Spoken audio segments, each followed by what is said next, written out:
Hello friends, welcome to study group Pathshala. मैं उल्लास और आज की क्लास काफ़ी ज़्यादा इंपॉर्टेंट होने वाली है। इसमें हम लोग डिस्कस करेंगे एक डिस्क्रिप्टिव कॉपी को और जो होगी एस्से राइटिंग की। और जो एस्से का टॉपिक होगा वो होगा how life affected during covid pandemic. ठीक है, ये काफ़ी ज़्यादा रीसेंट टॉपिक भी है और आपके एग्जाम में पूछे जाने की काफ़ी ज़्यादा चांसेस है इसके। राइट, तो इसको आप जरूर अच्छे से तैयार कर लेना। और जो है इसमें मैं आपको एक कॉपी शेयर करूंगा जो डिस्क्रिप्टिव बैच के एस्पिरेंट्स हैं उनकी, ताकि आपको समझ में आए अदर जो एस्पिरेंट्स हैं वो कैसे लिख रहे हैं इस टॉपिक को। ठीक है, और आप भी अच्छे से तैयार करने के लिए आप डिस्क्रिप्टिव प्रैक्टिस बैच को ज्वाइन कर सकते हो, जिसमें आपको एसे, प्रेसिक्स और कॉम्प्रिहेंशन तीनों की प्रैक्टिस करा दी जाती है। यहाँ पर आपको 60+ आवर्स की लाइव इंटरेक्टिव क्लासेस मिल जाती हैं। 24/7 आप कभी भी अपने डाउट्स पूछ सकते हो।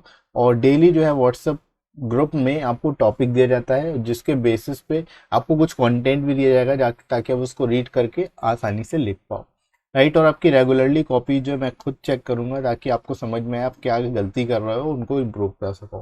राइट, और रिकॉर्डेड वीडियोस भी आपको मिल जाएंगे 24/7, आप कभी भी उनका रिवीजन कर सकते हो। गर्ल्स के लिए अलग अलग से ग्रुप की सुविधा भी है। और टीयर 2 एग्जाम होने तक ये डिस्क्रिप्टिव बैच जो है आपका चलेगा। और इस बैच को आप जो है इनरोल कर सकते हैं, लिमिटेड सीट्स ही अवेलेबल हैं।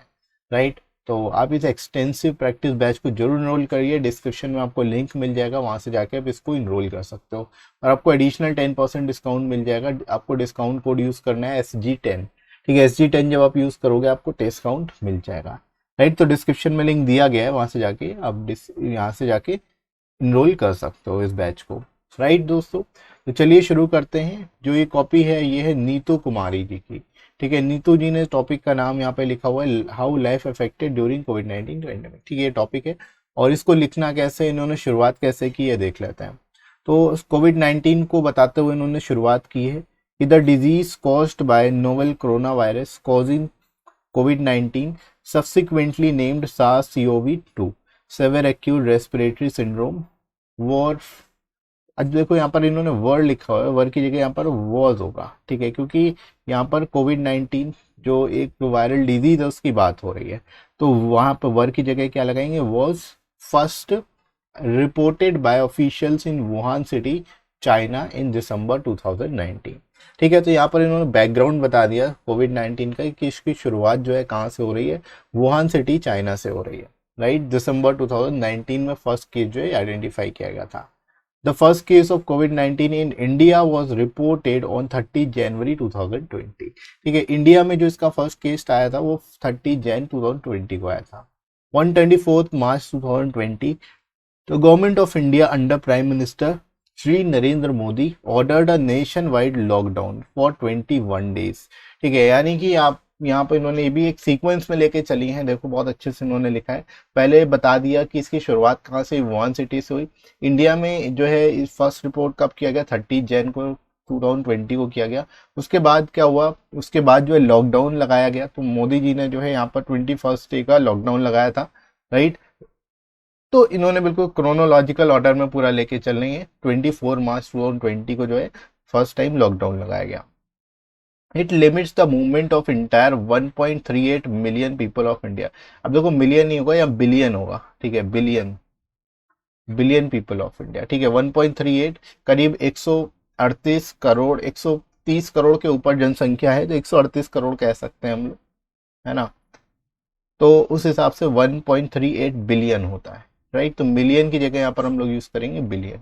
राइट, तो पॉपुलेशन ऑफ इंडिया यहाँ तक इन्होंने काफी हद तक ठीक लिखा है। थोड़ी सी एक दो जगह मिस्टेक कर दी है, वो माइनर सी मिस्टेक है, that's not a big deal.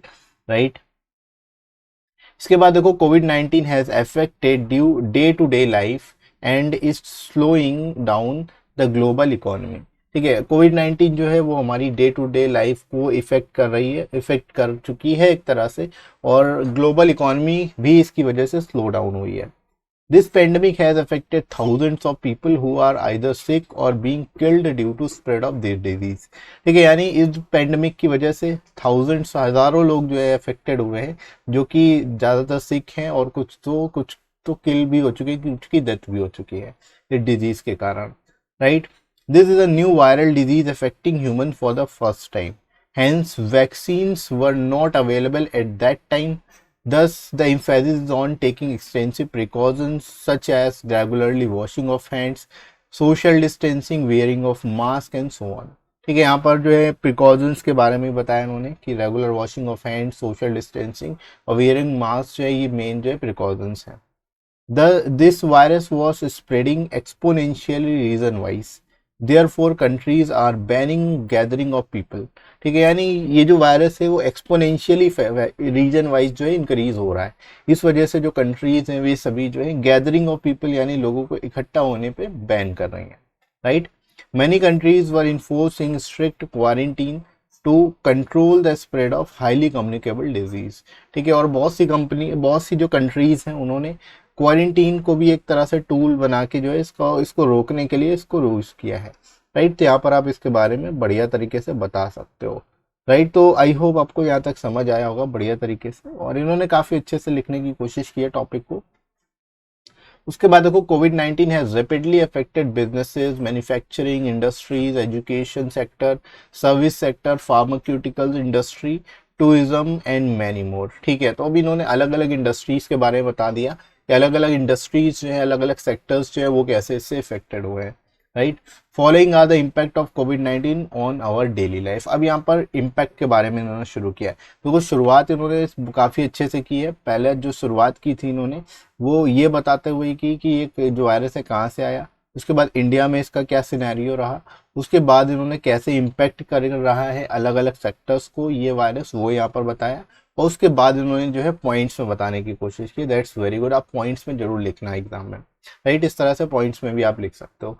तो हेल्थ केयर सेक्टर में देखो, high burden on functioning of medical system, patients with other diseases and health problems were neglected। ठीक है, यानी हाई बर्डन था एक तरह से जो मेडिकल सिस्टम था उनके फंक्शनिंग पर, और जो पेशेंट थे जिनको अदर डिजीज थे, कोविड के अलावा जो अदर डिजीज थी, हेल्थ प्रॉब्लम्स थी, उनको एक तरह से निगलेक्ट किया गया। ठीक है, तो ये काफी अच्छा इन्होंने सही चीज लिखी है। इस तरह से आप लोग लिख सकते हो, जो एक्चुअल जेन्युइन प्रॉब्लम्स थी उनको आप यहाँ पर डिस्क्राइब कर सकते हो। राइट, इसके बाद देखो इकोनॉमिक फैक्टर क्या क्या है इसके, losses in national and international businesses and poor cash flow in the market। ठीक है, इकोनॉमिक इम्पैक्ट क्या पड़ा कि लॉस हुआ इंटर और इंटरनेशनल बिजनेसेस का, साथ ही साथ जो है पुअर कैश फ्लो भी रहा मार्केट में, मतलब पैसा मार्केट में नहीं था। सोशल इम्पैक्ट यहाँ पर उन्होंने बताया है, service sector was not able to provide proper services. ठीक है, स्पोर्ट्स सेक्टर में इन्होंने कैंसिलेशन और postponement of large scale sports and tournaments.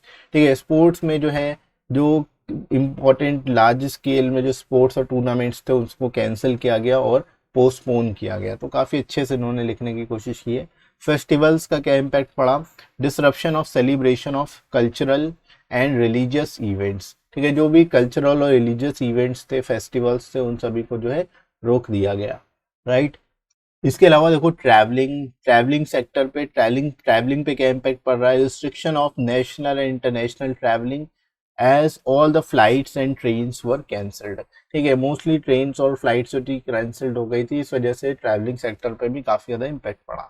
Entertainment industry में देखो, closure of movie theatre, sports club, gym etcetera. ठीक है, तो इंटरटेनमेंट जो है, इंटरटेनमेंट सेक्टर में भी काफी अधिक इसका इम्पैक्ट पड़ा है, वो भी इन्होंने काफी बढ़िया से बताया है।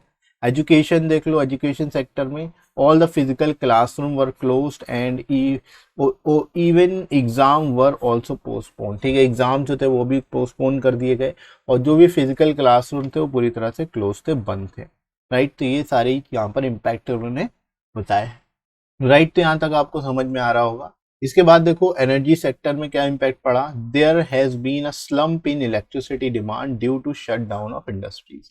ठीक है, इंडस्ट्री इसके शट डाउन होने से जो डिमांड है इलेक्ट्रिसिटी की वो भी डाउन हो गई। राइट, माइग्रेंट वर्कर्स का इश्यू भी इन्होंने लिया है। देखो यहाँ पर, labours have lost a job during the pandemic situation and they won't be able to go home. ठीक है, तो जो माइग्रेंट वर्कर्स की समस्याएं हैं उनको भी यहाँ पर इन्होंने जो है बताने की कोशिश की। That's very good. इसके बाद वर्क प्लेस के बारे में इन्होंने बताया है, several employees has to work from home rather than in office. ठीक है, यानी वर्क फ्रॉम होम जो न्यू ट्रेंड है उसको, उसके बारे में इन्होंने बताया है कि कई सारे जो एम्प्लॉयज हैं, एम्प्लॉय जो हैं उनको घर से ही काम करना पड़ा और ऑफिस की बजाय। Right, standard recommendation to prevent the spread of कोविड-19 include frequent clearing of hands using alcohol based hand sanitiser और soap and water, covering the nose and mouth with a fluent elbow or disposable tissue while coughing and sneezing and avoiding close contact with anyone that has a fever or cough। ठीक है, तो यहाँ पर इन्होंने introduction भी काफ़ी अच्छे से लिखने की कोशिश की है।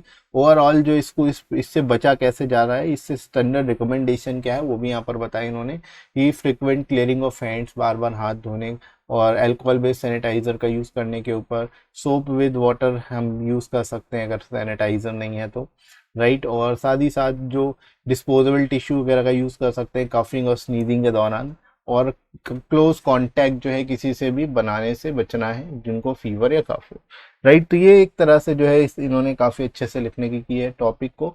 और भाई क्या क्या इम्पैक्ट हुए अलग अलग सेक्टर्स में वो भी इन्होंने काफ़ी अच्छे से समझाए हैं, अलग अलग जगह पे अलग अलग सेक्टर्स में पॉइंट वाइज उन्होंने बताया, दैट्स वेरी गुड। और कई जगह पे इन्होंने अंडरलाइन भी की है, अंडरलाइन जो इम्पोर्टेंट जो कीवर्ड्स हैं, जो इम्पोर्टेंट पॉइंट्स हैं उनको इन्होंने यहाँ पर अंडरलाइन भी किया है, तो दैट्स वेरी नाइस। और इसी तरह से दोस्तों आप लोगों को भी लिखने की कोशिश करनी है ताकि आप भी एग्जाम में अच्छा स्कोर कर सको, राइट। और इन्होंने 393 वर्ड्स में लिखा है, विद इन 400 वर्ड्स लिखा है, दैट्स वेरी नाइस। और इसी तरह से विद इन 400 वर्ड्स ही आपको प्रैक्टिस करनी है लिखने की, राइट। तो एग्जाम में भी आप उसी हिसाब से लिख पाओगे, राइट दोस्तों। तो आई होप ये वीडियो आप सभी को बढ़िया से समझ आ गया हो, आपको ऐसे समझ में आ गया होगा कि कैसे लिखना है इसको। और इसके साथ ही साथ फ्रेंड्स आप इन बुक्स को ले सकते हो जो आपको ऐसे और प्रेसिस राइटिंग दोनों के लिए मिल जाएगी। 100+ ऐसे के यहाँ पर आपको टॉपिक मिल जाएंगे जिनको आपको जरूर तैयार करने चाहिए, और विद इन वर्ड लिमिट मिलेंगे। अराउंड 400 वर्ड्स में सारे ही टॉपिक्स को कवर कराया गया है, और लेटेस्ट पैटर्न पर यहाँ पर सारे टॉपिक्स मिल जाएंगे। 60+ आपको जो है प्रिसी के सेट मिल जाएंगे जिनको प्रिपेयर कर सकते हो, और आपके एग्जाम में आने के चांसेस हैं काफ़ी ज़्यादा। और हर तरह के जो प्रिसी है वो यहाँ पर करा दी गई है आपको, राइट। और आपको लोएस्ट कॉस्ट में बुक्स मिल जाएंगी, एडिशनल 30% डिस्काउंट भी मिल जाएगा। तो डिस्क्रिप्शन में दोस्तों लिंक दिया गया है, वहाँ से जाके आप डिस्काउंटेड रेट्स पे इन बुक्स को ले सकते हो और अपनी प्रिपरेशन को और बेहतर तरीके से कर सकते हो, राइट फ्रेंड्स। और इसके साथ ही साथ फ्रेंड्स आप लोग टेलीग्राम चैनल को ज्वाइन कर लेना, डिस्क्रिप्शन में आपको लिंक मिल जाएगा, और कमेंट सेक्शन में ही पिन कर दूंगा, वहाँ से जाके आप सारी इंपॉर्टेंट पीडीएफ और क्लासेस की नोटिफिकेशन भी एक्सेस कर सकते हो, राइट। और ये वीडियो आपको कैसा लगा कमेंट करके जरूर बताइएगा। वीडियो हेल्पफुल लगा हो तो लाइक करिएगा, इस वीडियो को शेयर करिएगा अपने सभी दोस्तों में, और सब्सक्राइब कर लीजिए इस चैनल को अगर आप में से कोई नया है तो, राइट फ्रेंड्स। तो अभी के लिए इतना ही, नेक्स्ट मिलते हैं अगली क्लास में। Thanks for watching.